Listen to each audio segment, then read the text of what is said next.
Lieutenant General Sir William Stewart, GCB, was a British military officer who was the first commanding officer of the Rifle Corps, a division commander in the Peninsular War and a Scottish Member of Parliament in the British Parliament.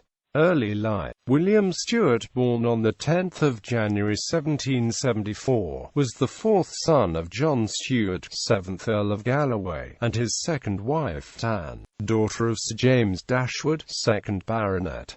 Charles James Stewart, the 2nd Bishop of Quebec, was his younger brother.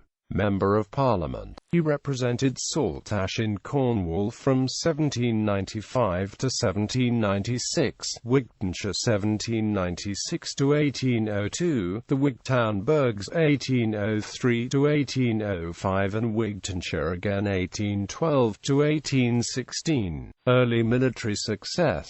Stewart entered the British Army in 1786 as a 12-year-old ensign in the 42nd Foot. His first active service was in the West Indies Campaign of 1793–94, where he was wounded. After further service in the West Indies, when he commanded the 67th Foot at San Domingo, Stewart returned to Europe and was given permission to serve with Britain's Austrian and Russian allies in Italy, Swabia and Switzerland during the campaign of 1799.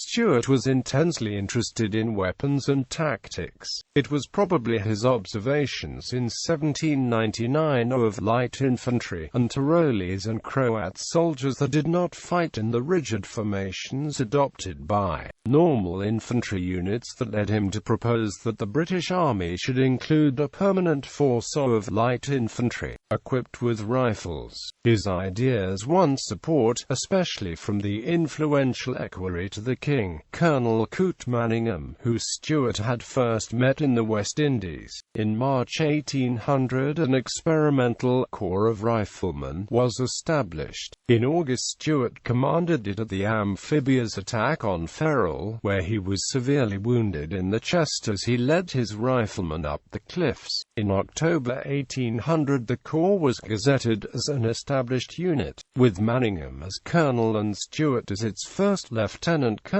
and commanding officer. Stewart's standing orders for the Rifle Corps, which later became the famous 95th Foot, show how advanced his tactical thinking was compared to that of his contemporaries. He devised and implemented specially adapted forms of drill and maneuver, medals for bravery and good conduct, classification and shooting ability, a school and a library for the soldiers, while requiring every rifles officer to get to know each of his men as individuals. Shortly after Stewart's 27th birthday he was appointed to command the 895 soldiers that were to serve as Marines in the fleet sent to the Baltic in 1801.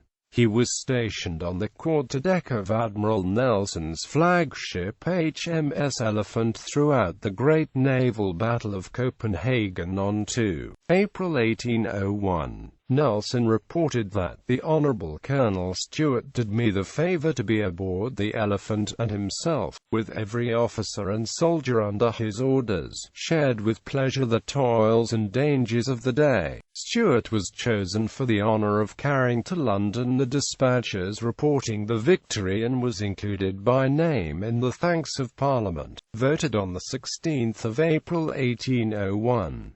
6 days later he received an official letter of promotion to full colonel, effective from the day of the Battle of Copenhagen. Nelson wrote to Lord St. Vincent praising Colonel Stewart, who is an excellent and indefatigable young man, and depend upon it, the rising hope of our army. Nelson wrote at least 11 letters to Stewart in the 4 years between Copenhagen and his death at Trafalgar, which were included in the collection of Stewart's papers privately published as the Cumloden Papers. In 1802 the Rifle Corps was redesignated as the 95th Regiment and together with the 43rd and 52nd Foot was formed into the famous Light Brigade, commanded by Sir John Moore. Stewart was the first colonel of the 95th, but soon had to hand over its operational command when he was appointed to be a brigadier general. Stewart's heart still lay with the Rifles, and in 1805 he published outlines of a plan for the general reform of the British land forces, which advocated general adoption of many of the innovations he had already made within the 95th. Stewart held important commands in the expeditions to Egypt in 1807 and to Walcheren in 1809, before being sent to Spain in 1810. Although Stewart was still junior as a major general, he was given the crucial task of commanding the besieged garrison of the vital port of Cadiz and initially put directly under the orders of General Arthur Wellesley, 1st Duke of Wellington. This led to an appointment to command a brigade in the 2nd Division of the Army in the Peninsular, and in December 1810 Stewart took over as commander of 2nd Division commander under Wellington. At the Battle of Albuera on 16 May 1811, Stewart led the all-British 2nd Division, which bore the brunt of Marshal Nicholas Soult's flank attack. He wheeled Lieutenant Colonel John Colborne's brigade to attack the left flank of Soult's massive French column. At first, the maneuver went well, as British musketry savaged the French infantry, suddenly attacked from flank and rear by mounted Polish lances and French hussars. 3 of Colborne's regiments were massacred, losing 1,250 men. Only 400 escaped. At that battle, Stewart's other 2 brigades also suffered severely from point-blank French cannon and musket fire, but this was not his fault. In an epic struggle, the survivors of his division held back the French until the 4th Division saved the day.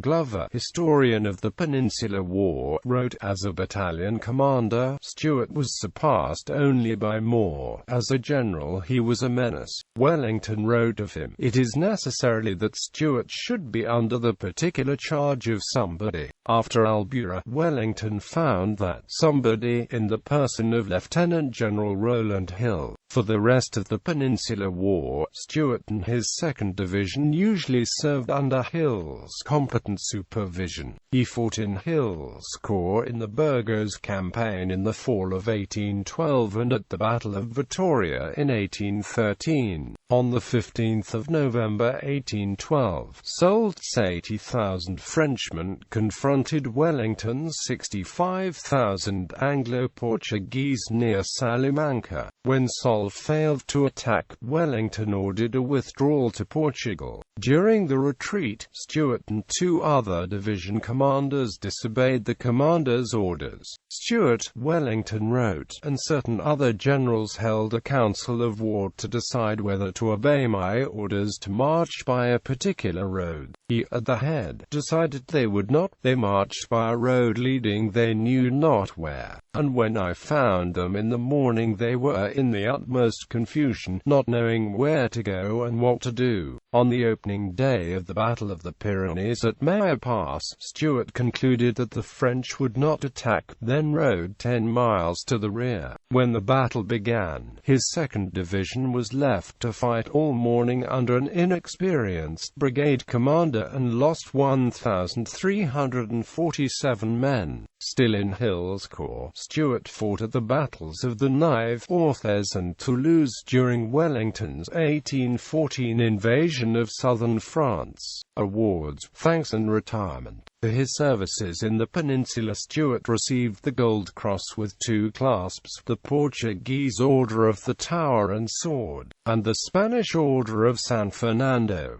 On the 2nd of January 1815 he received the G.C.B. Stewart had been M.P. for Saltash in 1795, and for Wigtonshire from 1796 onward, and on the 24th of June 1814 the Speaker thanked him in his place, on behalf of the House, for his share in the victories of Vittoria and Norths, and in the intermediate operations.